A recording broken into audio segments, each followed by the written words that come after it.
안녕하세요. 혹시 직장에서 좀 부당한 일을 겪었을 때요. 이거 말했다가 혹시 나한테 불이익이 오지 않을까? 뭐 이런 걱정 때문에 망설이신 적 있으신가요? 그런 경우들이 있죠. 사실 쉽지 않은 문제예요. 네, 그렇죠. 바로 이런 어려운 문제를 해결하려고 경기도의회가 새로운 시스템을 하나 도입했습니다. 6월 2일부터 온라인 익명신고센터, 이걸 뭐 헬프라인이라고도 부르던데요. 이걸 운영하기 시작했다는 소식이에요. 헬프라인이요. 들어본 것 같아요. 네. 그래서 오늘 저희는 관련 기사를 좀 보면서요.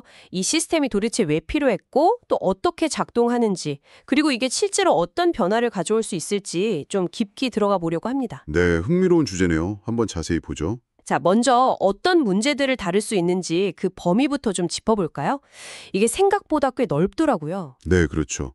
단순히 뭐 부패 문제 이런 것만은 아니고요. 네, 공직자 부패 행위는 당연히 포함되고 인권침해나 뭐 직장 내 괴롭힘, 흔히 말하는 갑질이죠. 갑질 문제 심각하죠. 그리고 성희롱이나 성폭력 같은 성비위 문제, 또 그 외에 조직 내에서 좀 불공정하다 싶은 관행들까지 다 포함된다고 합니다. 범위가 상당히 넓네요. 네, 주로 대상은 의회 사무처 소속 직원들이라고 하는데 뭐 가장 중요한 건 역시 익명성 아니겠습니까?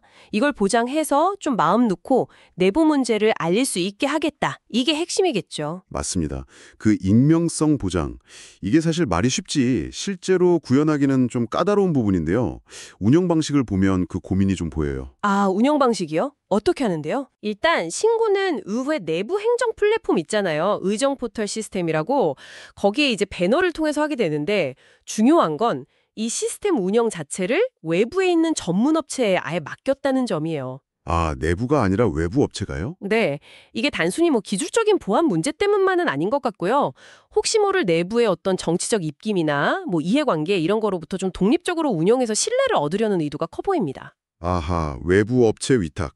그게 구체적으로 어떻게 익명성을 더 확실하게 보장하는 건가요? 그냥 기술적으로만 안전하다고 하면 직원들이 완전히 마음을 놓을 수 있을까? 뭐 그런 생각도 좀 드는데요. 그거 아주 좋은 지적이세요. 당연히 기술적으로는 뭐 IP 주소 추적 안 되게 하고 접속 기록 안 남기고 이런 기본적인 조치들은 다 취하고요. 네, 그건 기본이겠죠. 그렇죠. 그리고 더 나가서 시스템 자체가 외부 인터넷망하고는 아예 분리된 환경에서 돌아간다고 강조하고 있어요. 망분리 따지. 네. 그런데 말씀하신 것처럼 기술만으로는 사실 부족하죠. 결국 중요한 건 신뢰인데 그렇죠. 신뢰죠. 외부 전문업체가 1차적으로 신고 내용을 딱 받아서 익명 처리가 된 정보만 내부 담당자한테 넘겨주는 거예요. 그러니까 신고자가 내부에 있는 특정 사람한테 직접 노출될 가능성 자체를 좀 원천적으로 막으려는 거죠. 한 단계를 더 거치는 거군요. 네.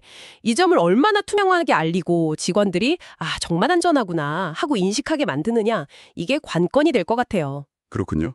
그럼 신고가 그렇게 접수되면 내부에서는 어떻게 처리가 되나요? 뭐 모든 신고가 다 바로 조사로 이어지고 그러진 않을 것 같은데요. 네, 맞습니다. 일단 접수된 내용은 인사 담당관이 맡아서 처리하게 됩니다. 인사 담당관이요? 네. 근데 이게 또 무분별하게 막 신고가 남용될 수도 있잖아요. 그걸 막기 위해서 객관적인 증빙 자료가 있거나 아니면 명확하게 사실관계 확인이 좀 가능한 사안들, 이런 걸 중심으로 신속하고 공정하게 처리한다. 이런 원칙을 세웠어요. 기준이 있군요. 그렇죠. 그래서 뭐 단순 민원이라든지 아니면 뭐 근거 없이 그냥 비방하는 내용 또는 뭐 규정 해석 좀 해달라 이런 것들은 처리 대상에서 제외된다고 하고요. 그렇군요. 결과는 어떻게 할 수 있나요? 익명인데. 그게 실명으로 제보한 사람은 개별적으로 통보를 받는데요. 익명 제보자는 본인이 직접 그 시스템에 다시 접속해서 결과를 확인해야 돼요. 이것도 익명성을 계속 유지하기 위한 장치인 거죠. 그렇군요. 이게 단순히 신고 처리하고 끝나는 게 아니라 이건 좀 조직 문화 개선으로까지 연결하려는 그런 계획도 있다면서요. 네, 맞습니다.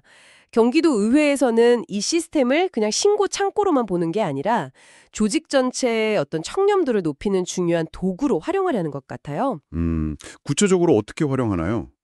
분기별로 신고 현황이랑 처리 결과를 분석한다고 해요.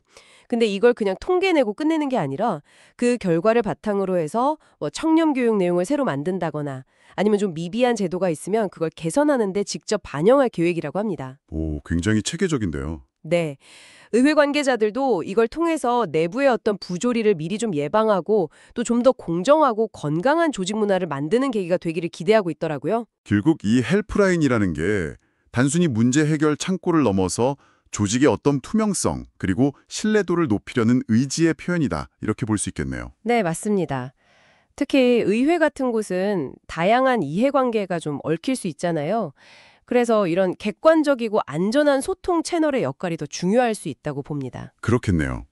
근데 뭐 단순히 제도가 있다는 것 자체보다는 앞으로 이 제도가 실제로 얼마나 활발하게 이용될지, 또 그걸 통해서 어떤 실질적인 변화가 나타날지 이걸 좀 지켜봐야겠죠. 맞아요. 지켜보는 게 중요하죠. 이건 뭐 비단 경기도 의회만의 이야기는 아닐 겁니다. 지금 듣고 계신 여러분이 속한 조직은 내부의 문제를 어떻게 다루고 또 소통하고 있는지 한 번쯤 돌아보는 계기가 될 수도 있겠다 싶어요. 네, 좋은 말씀이십니다. 마지막으로 이런 질문을 한번 던져보고 싶어요. 익명성이라는 게 내부 고발을 활성화하는 데는 정말 강력한 도구잖아요. 그렇죠. 꼭 필요하죠. 근데 동시에 이게 악의적인 비방이나 어떤 정보 왜곡에 악용될 소지도 분명히 있단 말이죠. 아, 그럴 수 있겠네요. 어떻게 하면 정말 진실을 말하려는 사람들은 확실하게 보호하면서도 이 시스템을 악용하려는 시도는 효과적으로 걸러낼 수 있을까? 이 섬세한 균형점을 찾아가는 게 앞으로 중요한 과제가 되지 않을까 싶습니다.